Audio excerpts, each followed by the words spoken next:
Madame, Monsieur, bonsoir. Le football avec le championnat de Ligue 1 et la 17e journée. Statu quo dans le haut du tableau. L'USMA d'Alger qui reste sur une série de 16 matchs sans défaite. La première défaite, c'était contre l'USMA d'Alger. Elle ramène un nul de chez le champion d'Algérie en titre, l'Entente de Sétif. Un nul dont ne profite pas le CRB qui a été tenu en échec par la Lanterne Rouge, l'Erba. On retiendra que dans le bas du tableau, l'ASMO d'Oran, que tout le monde pensait être condamné à la Ligue 2, eh bien l'ASMO prend un point au Ned du Sindé, peut-être le point de l'espoir pour l'ASMO d'Oran.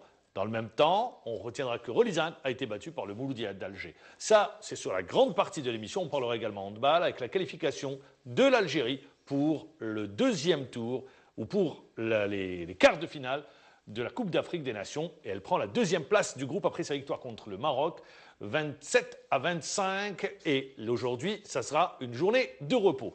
Aujourd'hui, sur notre plateau, on reçoit Nabil Mjahid, l'entraîneur de l'ASMO d'Oran, avec, bien évidemment, c'est un résultat mi-figue, mi-raisin, donc ça dépend d'où on regarde le verre, c'est à moitié plein ou à moitié vide.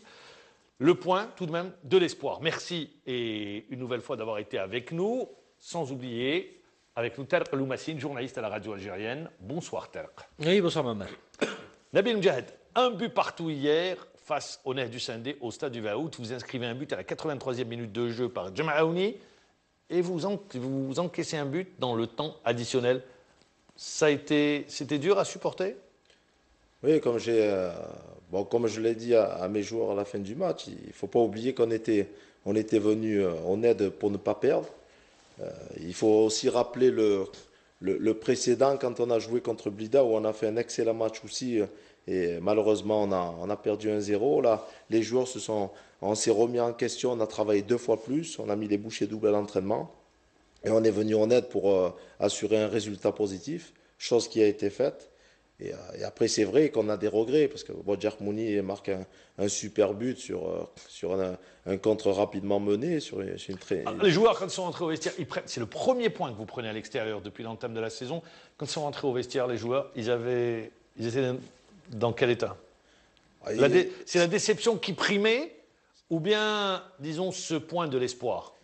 Par rapport aux circonstances du match, c'est sûr que la déception primait, parce que à la 84e minute, on mène 1-0, on se fait rejoindre à la toute dernière seconde par un but du NED. C'est sûr que c'est rageant, mais comme je leur ai dit dans les vestiaires, on était venu quand même pour ne pas perdre. C'est le premier point de la saison du NED en dehors de leur base. Et j'ai positivé et je pense qu'avec le travail, maintenant il faut penser à l'arrache et gagner ce match. Et rien. Les nouvelles recrues vous ont fait du bien?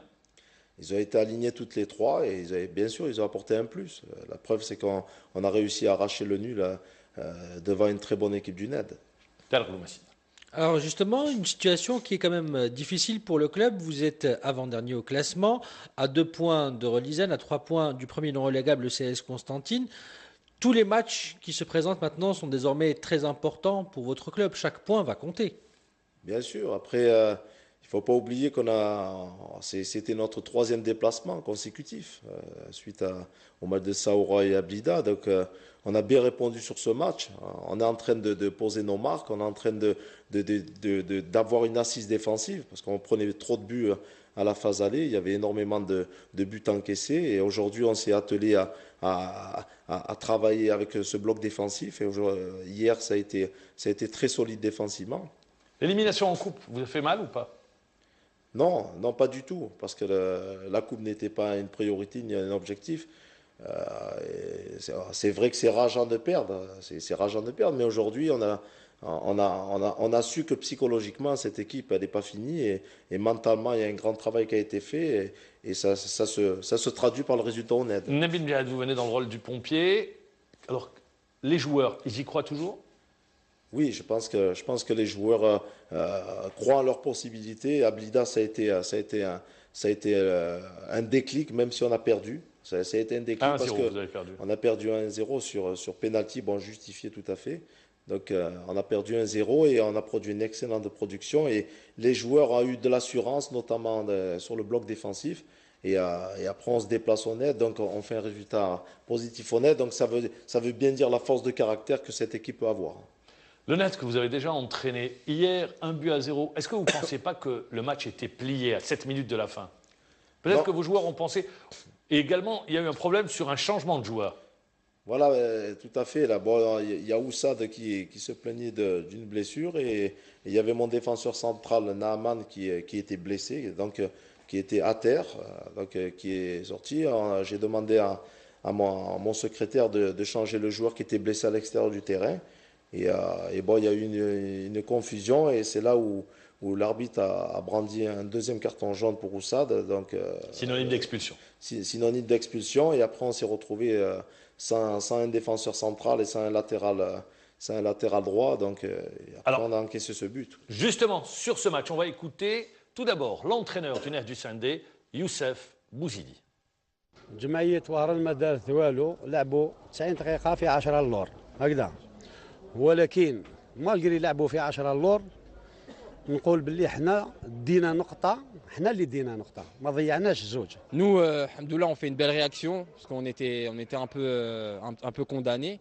Et voilà, on a retroussé nos manches, on a été solidaires et alhamdoulilah, on a bien réagi. هذه مدينا افون نشكر الزملاء تاعي اللي داروا اللي عليهم ما حنا خدمنا حتى الدنيا مينوت غير داك سي فري الناد هما اللي داو نقطة ماشي حنا دينا نقطة حنا ما اليوم نروحوا باللي 3 بوا كما يقول لك هذا مكتوب. Alors, vous avez entendu l'entraîneur du Nerf du Sunday. Il dit aujourd'hui, c'est nous qui avons pris un point. L'Asmo, ils sont venus, ils sont restés à 10 derrière. C'est le cas? Écoutez, nous, on est dans un rôle où Vous êtes venus chercher un résultat. Voilà, exactement. Donc, il ne faut pas faire la fine bouche. On n'est pas en haut du classement pour se permettre de trop développer du jeu. On est dans une situation mathématique dramatique. Donc, nous sommes venus pour chercher le point. Et je pense que ce point est amplement mérité. Et la victoire a été amplement méritée par rapport à toute la situation qu'on a vécue. Et notamment sur ce but de Djerkouni qui a été très très bien construit. Et moi, je pense que l'équipe a bien répondu contre cette équipe du NED. Tarkou Massine. Comment vous faites? Vous êtes arrivé le 4 décembre 2015 à la tête de cette équipe en remplacement de Kamal Mouassa. Ce sont des joueurs que vous n'avez pas choisis pour une grande partie d'entre eux. Et vous devez composer avec ces joueurs. Vous nous aviez dit auparavant que vous avez de gros problèmes dans l'axe. Est-ce que c'est réglé? Est-ce que vous pensez que les joueurs que vous avez choisis au mercato vont apporter ce plus qui vous manque pour arracher le maintien? Oui, tout à fait. Bon, j'avais suivi l'ASMO pardon, à 3-4 reprises cette saison. J'avais constaté qu'ils avaient énormément de problèmes, notamment sur l'axe défensif et où ils ont encaissé énormément de buts. Donc j'avais souhaité auprès des dirigeants de me ramener en priorité 2 défenseurs centraux polyvalents pour pouvoir composer ma défense à l'extérieur à domicile. Et chose qui a été faite, bon, les joueurs comme Benzerga ou Naaman qui ont été ramenés une semaine avant le début de la reprise du championnat. Donc c'était un peu court pour mettre en place ce que je voulais.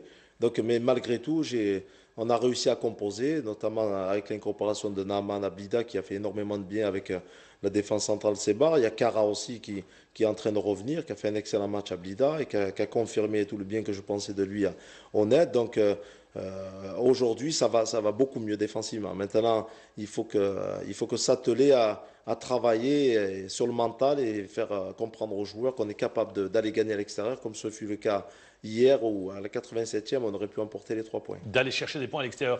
Pour vous, la relégation pour l'Herba, c'est fait ou vous dites rien n'est encore fait? Il y a 39 points en jeu. Non, détrompez-vous, l'Arba a fait un recrutement très intelligent. Il s'est renforcé par des joueurs comme Achiou, comme Yachir, qui ont énormément de matchs en Ligue 1. Et Achiou, on l'a vu hier, à bientôt 38 ans, il a encore beaucoup de réservoirs. Oui, mais si l'équipe ne gagne pas à domicile et elle perd à l'extérieur, comment voulez-vous, est-ce que à ce moment-là, que ce soit vous, l'Asmo, Rolizan ou l'Herba? Non, c'est clair. Maintenant, il n'y a aucune équipe qui gagne tous les matchs à domicile. Regardez le NED, ils étaient sur 6 victoires consécutives et contre nous, ils ont laissé un point. Donc, il faut aller chercher les points à l'extérieur. Il faut gagner à domicile. Et quand on fait un nul à domicile, il faut aller chercher les 3 points à l'extérieur. Il faut absolument équilibrer les 2 points pour avancer. Toute la presse aujourd'hui revient. Que s'est-il passé avec l'arbitre hier, Nabil Djad? Toute la presse revient en disant que vous en êtes pris à l'arbitre. Écoutez, à la fin du match, c'est vrai qu'on était déçus du résultat par rapport à ce qui s'est passé sur le bord du terrain. il y a eu de la nervosité, tout ça, mais à aucun moment j'ai parlé à l'arbitre, puisqu'il était au centre du terrain. Moi, je suis arrivé le premier dans les vestiaires, donc je suis sorti directement. Maintenant, bien évidemment, il y a eu de la nervosité, il y a eu de la déception, et ça arrive à n'importe quel entraîneur. Donc, moi, je me suis rendu directement dans les vestiaires, et à aucun moment j'ai pu insulter Vous avez été l'arbitre. signalé sur la feuille de match. Hein. Oui, mais à aucun moment j'ai pu insulter l'arbitre parce que l'arbitre était au centre du terrain. Donc je n'ai pas pénétré à l'intérieur du terrain. L'arbitre était au centre du terrain. Moi, je me suis rendu sur les vestiaires. Et c'est sûr que j'ai été déçu. J'ai peut-être eu des paroles en l'air envers moi-même, mais à aucun moment j'ai insulté le corps arbitral. Tarek Loumassine. Cette pression que vous vivez, comment ça se passe à l'Azmodoran avec l'environnement, les dirigeants, le président? Est-ce que vous travaillez dans la sérénité? Parce qu'on sait qu'en général, les entraîneurs, quand les résultats ne suivent pas, eh ben, ils sont très très vite limogés. Vous avez une double pression, celle dont vient parler Tarek Loumassine, mais également vous avez 9 joueurs en fin de contrat. Bon, tout d'abord, je tiens à dire que ma venue s'est faite par rapport au président Marwan Bagor, donc qui m'a fait confiance et qui m'a mis dans d'excellentes conditions. Après le fonctionnement de l'ASMO, ce fonctionnement a fait qu'à la phase aller, ça n'a pas fonctionné, donc c'est sûr qu'il y avait un problème, soit d'ordre organisationnel, soit d'ordre administratif. Et bon, ça se résulte et ça se répercute immédiatement sur les résultats et sur le terrain.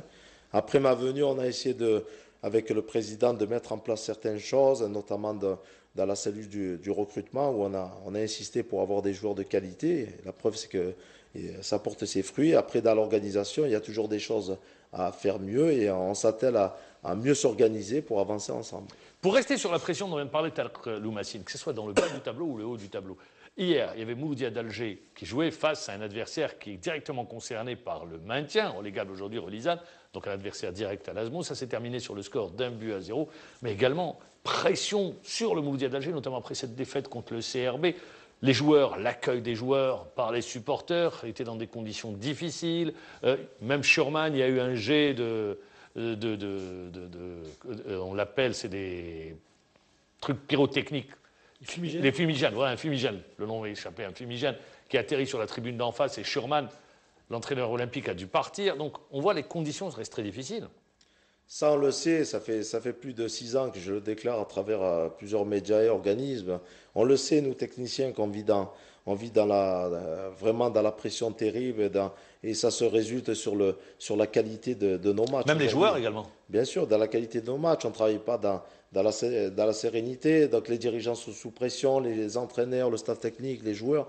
Donc c'est parce c'est-à-dire on se trompe dans la communication. Il faudrait vraiment insister dans la communication, faire comprendre aux supporters que ça reste un jeu, ça reste du football, ça reste du sport. D'ailleurs, on va écouter Moziane Iril, l'entraîneur du Mouloudia d'Alger, après la victoire de son équipe face à Relizane sur le score d'1-0. Il parle de cette pression sur les joueurs. كان عندنا فرص متعددة ولكن التسرع والخوف من رد فعل الجماهير يجعل في بعض الأحيان اللاعبين يلعبوا بخوف ولما تلعب بخوف ما تديش المباراة في القمة. الحمد لله على الفوز الفيكتوار يعني ليسونسيال لو 3 بوان باش نبقى في نتائج سلسلة نتائج إيجابية. الحمد لله احنا حققنا الأهم، فزنا ب3 نقاط.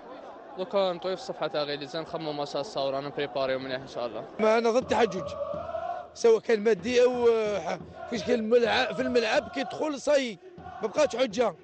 الانتظام والعمل والتطبيق. المشكل المالي اثر بزاف على اللاعبين. احنا ان شاء الله نتمنوا ان شاء الله نفا يسي دو جيري ماتش بار ما شاء الله ويعاونوا هذا الفريق ان شاء الله بليطا ان شاء الله.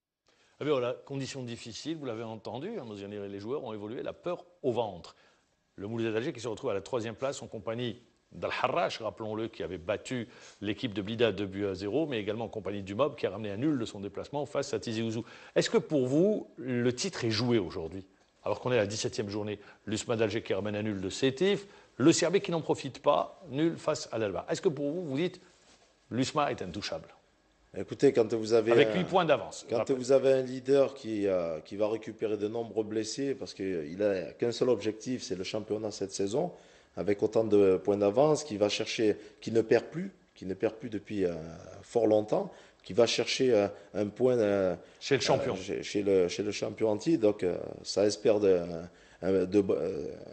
bons moments pour l'USMA d'Alger.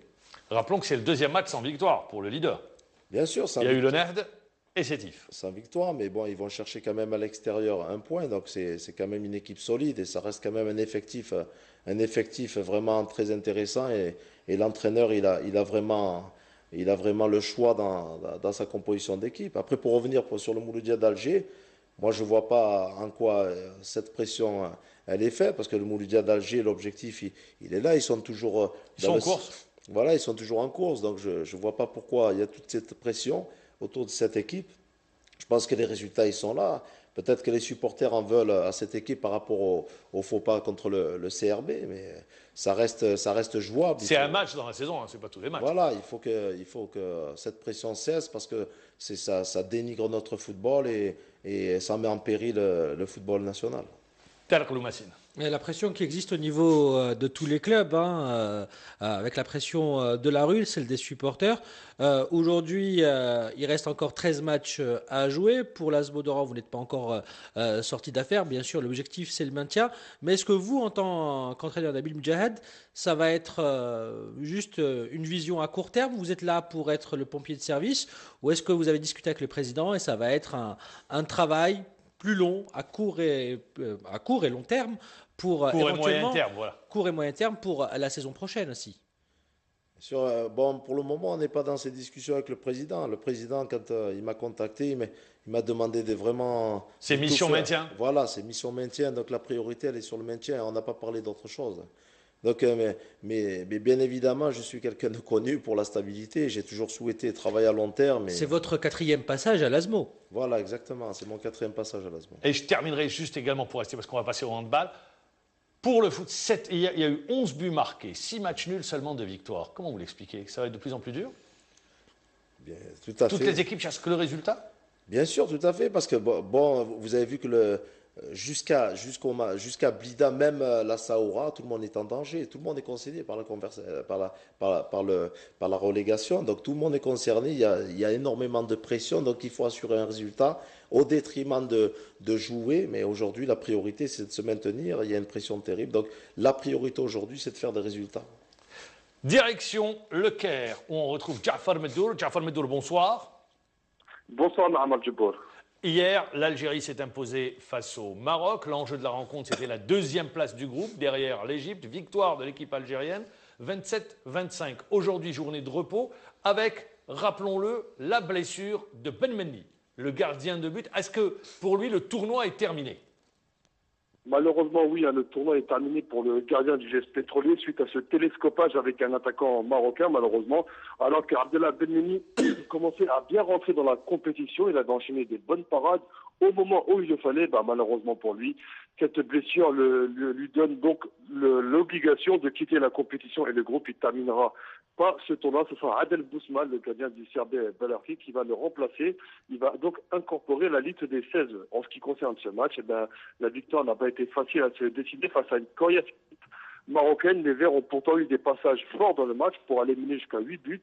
Mais il y a eu une grande baisse d'intensité dans le jeu à un moment donné. Il y a eu une baisse de régime physique également, ce qui a permis aux Marocains de croire en leur chance et de même revenir à 2 buts d'écart pour finalement s'incliner sur le score de 27-22. Donc une avance de 5 buts pour les Verts. On aurait pu espérer une victoire plus large, mais l'essentiel a été fait, c'est-à-dire de prendre les 2 points face à l'adversaire direct pour cette 2e place, très importante dans l'optique des quarts de finale. Cela nous permettra d'éviter un gros client pour les quarts de finale et se projeter pour les demi, probablement si la logique est respectée face à la Tunisie. Donc les Verts aujourd'hui ont eu une journée de repos. Ce matin, il y a eu une séance de décrassage et en fin d'après-midi, une petite séance vidéo pour faire les derniers rectificatifs en vue des 2 dernières rencontres qui restent à jouer dans ce groupe A, c'est-à-dire contre le Cameroun. Ça sera dès ce lundi à partir de midi, avant de terminer contre le Nigeria après-demain, toujours à midi. Voilà ce qu'on peut dire pour ces 3 premiers matchs et cette journée de repos Mohamed Djibour. Merci, Jafar Bedour, à partir du Caire, 27-22. Voilà, c'est corrigé. Moi, j'avais dit 27-25. Je ne sais pas pourquoi j'avais dit 2 buts d'écart. Donc 27-22, 5 buts d'écart. Mais l'essentiel, c'est qu'il y ait la victoire. Merci une nouvelle fois, Jafar Bedour, d'avoir été avec nous en direct du Caire. L'Algérie qui est pratiquement sûre de terminer à la 2e place. Demain, il y aura le Cameroun. Alors, quel va être le programme maintenant? Prochain match face à l'USM Al-Harraj. Vous allez regarder également les résultats de très près. Rolizane jouera à domicile contre l'Herba. Vous allez suivre cette rencontre de très près. Mais pour vous, il vous faut capitaliser absolument. C'est une victoire. Bien sûr, je me concentre uniquement sur mon équipe. Vous ne regardez pas les autres résultats? Non, après le match. Pendant le match, vous ne suivez pas? Non, pendant le match, je ne suis pas du tout. Je préfère me concentrer sur mon équipe et après, je vois le résultat des autres concurrents. Alors, ça, c'est pour la prochaine journée. Ça va être dur. Chaque journée, il faudra aller chercher. Pour vous, c'est-à-dire aujourd'hui, l'objectif, c'est d'enclencher une série, d'arriver à faire une série. Bien sûr, je leur ai dit aux joueurs, si on arrive à enclencher des victoires, 2 victoires consécutives, ça nous ferait sortir de... Ça va vous propulser vers le haut. Donc rien n'est fini. Rien n'est fini parce qu'une équipe relégable, elle gagne 3 matchs, elle peut se retrouver au milieu du tableau. Donc rien n'est fini. Al-Harraj, le meilleur football pratiqué, le meilleur contenu en termes sur le plan technique de la Ligue 1. Bien sûr, et bon, ils ont prouvé aussi qu'ils sont capables de... Même dans la difficulté. Bien sûr, dans la difficulté, ils sont capables aussi d'aller chercher des points, notamment le point pris à Saoura. Donc c'est une équipe très solide et il va falloir être très présent et capitaliser le bon résultat fait contre le NED. Tarek Loumassine, pour la dernière question. Pour vous, vous y croyez au maintien cette saison? J'y crois parce que sinon, j'aurais jamais signé mon contrat avec l'ASMO. Maintenant, je fais tout mon possible pour essayer d'arriver à cet objectif. Maintenant, je ne veux avoir aucun regret et je ne baisserai jamais les bras. Nabil Mjad, merci d'avoir été avec nous. Merci, maman. On vous souhaite bon vent avec l'ASMO d'Oran. Ça sera très difficile, c'est sûr. Prochain match, ça sera la semaine prochaine, le week-end prochain, face à l'USM Al-Harraj. D'ici là, portez-vous bien. Reprise de l'entraînement?